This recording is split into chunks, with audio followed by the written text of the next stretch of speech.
નમસ્કાર દર્શક મિત્રો, હું જપન શાહ કાનમ એક્સપ્રેસ ન્યૂઝમાં આપનું સ્વાગત છે। જોઈએ આજના મુખ્ય અને મહત્વના સમાચાર।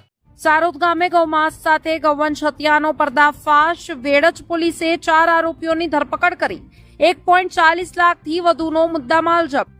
જંબુસર તાલુકાના સારોદ ગામમાં વેડજ પોલીસે ગૌમાંસ અને ગૌવંશની કથિત હત્યાના મામલે કાર્યવાહી કરી 4 આરોપીઓની ધરપકડ કરી છે। પોલીસે કુલ 40.94 કિલો ગૌમાંસ તેમજ અંદાજે 1.40 લાખથી વધુનો મુદ્દામાલ જપ્ત કર્યો છે। ધરપકડ કરાયેલા આરોપીઓમાં સલીમ અલી ફીચા, સલમાન સલીમ ફીચા, શાકિબ સલીમ ફીચા અને રફીક મોહમ્મદ બોકડનો સમાવેશ થાય છે। પોલીસે ઘટના સ્થળેથી ગૌમાંસ ઉપરાંત ગૌમાંસ કટિંગમાં વપરાતા છરા, ચપ્પા, લાકડાના ટીબલા, ઇલેક્ટ્રોનિક વજન કાંટો, 3 મોટરસાયકલ, 3 મોબાઈલ ફોન, રોકડ રકમ સહિતનો મુદ્દામાલ કબજે કર્યો છે।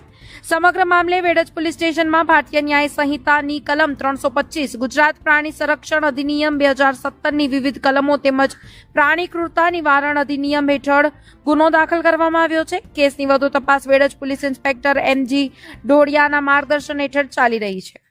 રિપોર્ટર જપન શાહ, જંબુસર।